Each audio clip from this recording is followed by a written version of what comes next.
As cartas de Paulo, também conhecidas como epístolas paulinas, são registros fundamentais do Novo Testamento. Escritas para igrejas e líderes cristãos, elas tratam de fé, esperança, amor, conduta moral e o plano de Deus para a humanidade. Cada carta tem um contexto específico. Algumas corrigem erros, outras fortalecem a fé ou orientam comunidades em meio a perseguições. Mais do que simples textos antigos, elas se tornaram manuais da vida cristã, oferecendo princípios que continuam transformando gerações. Não, judeu verdadeiro é qualquer um cujo coração seja reto diante de Deus. Deus não procura aqueles que cortam o seu corpo através da circuncisão física, mas procura aqueles cujo o coração e mentes foram mudados pelo Espírito e não pela lei escrita. Qualquer um que tiver esse tipo de mudança em sua vida receberá o louvor de Deus e não de homens. Romanos, capítulo de número 2, verso de número 29. Que Deus abençoe a vida de todos de uma maneira rica e gloriosa no nome do Senhor Jesus. Você não perdeu a explicação desse versículo. Está aqui na descrição desse vídeo o link que você acompanha eles e os demais que nós já passamos. Mas você pode, a partir de hoje, continuar meditando conosco no livro de Romanos, cada capítulo, versículo por versículo, explicado, meditado para a glória do nosso Deus. E hoje nós vamos já para Romanos capítulo de número 3, só que antes de nós entrarmos no capítulo 3, eu quero te fazer um pedido. Se inscreva nesse canal, compartilhe, deixe o seu like para que nós possamos alcançar o maior número de almas que venha meditar conosco e ser edificado dia após dia. Agora nós vamos ler Romanos capítulo 3, verso 1. Vamos juntos?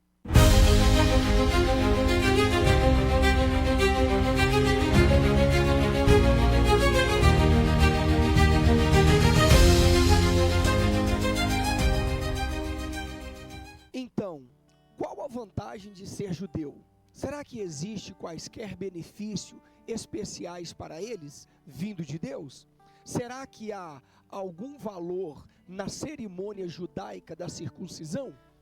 Paulo inicia com uma pergunta retórica, levantando uma dúvida que se alguém poderia ter alguma vantagem, algum benefício por ser judeu ou por ser circuncidado.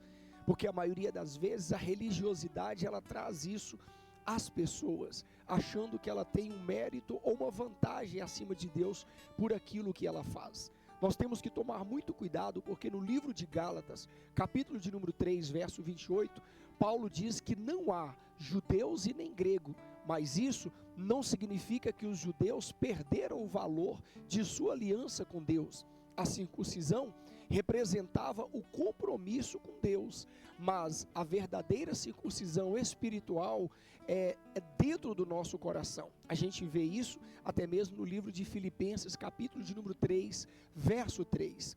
Ser cristão é seguir a Deus e não a prática simplesmente das coisas espirituais, não o trabalhar, o fazer.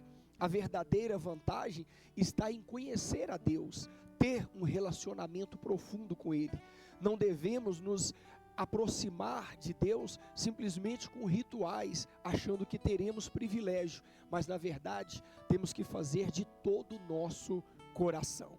Romanos capítulo de número 3, verso 2 diz assim: sim, ser judeu tem muitas vantagens, principalmente porque Deus confiou-lhes sua palavra, para que assim pudessem conhecer e fazer a sua vontade.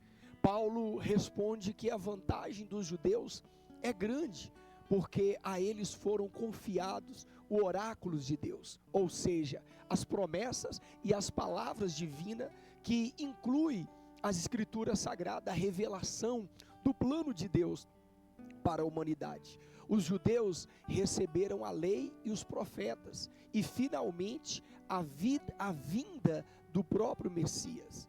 Em Deuteronômio, capítulo de número 4, eu creio que a partir do verso 7 em diante, nós vemos como as leis dadas a Israel eram especiais. Que grande nação há que tenha deuses tão chegados a ela como o Senhor, nosso Deus. Sempre que o invocamos, Deus, ele mostrou para eles ali que realmente seria o único e verdadeiro Deus. A vantagem dos judeus era ter sido escolhido por Deus para receber a sua palavra.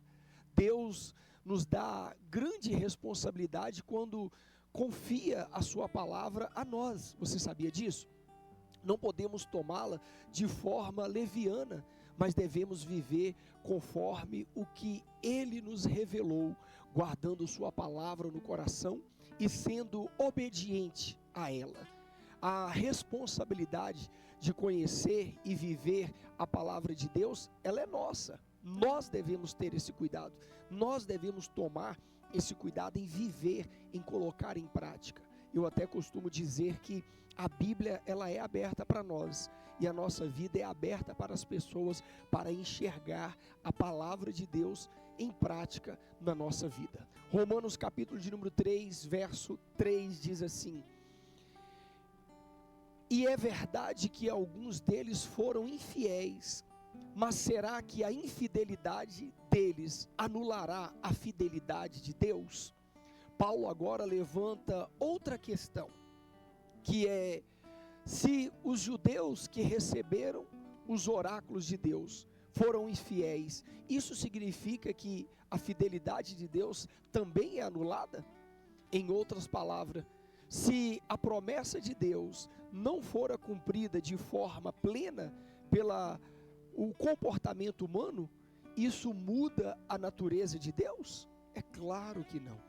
Se nós somos infiéis, podemos caracterizar esse versículo assim: Deus jamais se torna infiel. Ele é fiel em todas as suas promessas, e o melhor, Ele é fiel à sua palavra. Em 2 Timóteo, capítulo de número 2, do versículo 13 em diante, Paulo afirma: se somos infiéis, Ele permanece fiel, porque não pode negar a si mesmo. A fidelidade de Deus não depende da fidelidade humana. Mesmo que o homem fale, Deus sempre é fiel às suas promessas. E o que nós podemos refletir acerca disso? A infidelidade humana nunca pode diminuir a fidelidade de Deus, mesmo que nossas falhas nos afetam temporariamente. De sua perfeita vontade, Ele permanece constante e fiel. Deus, Ele nunca muda. Deus, Ele jamais irá mudar. Nós vemos também em Malaquias, capítulo de número 3, você pode ver que Deus, Ele diz: eu sou o Senhor e não mudo. Ou seja, Ele é um Deus imutável. E você, tendo essa transformação na sua vida, também continua dando fruto. Não deixa de dar fruto por causa de erro de pessoas, dos outros, de maneira nenhuma. Continua como seu Deus é, fiel em todo o tempo. Você gosta dessas meditações? Pois todos os dias nós vamos juntos meditar e levar também essa meditação às pessoas. Por isso que eu peço para você novamente: se inscreva neste canal, deixa o seu like, compartilha, vamos levar junto a palavra de Deus e juntos meditar e sermos edificados. Que Deus abençoe a sua vida. Um beijo no seu coração, um forte abraço, fica com Deus e até a próxima meditação, se o Todo-Poderoso nos permitir.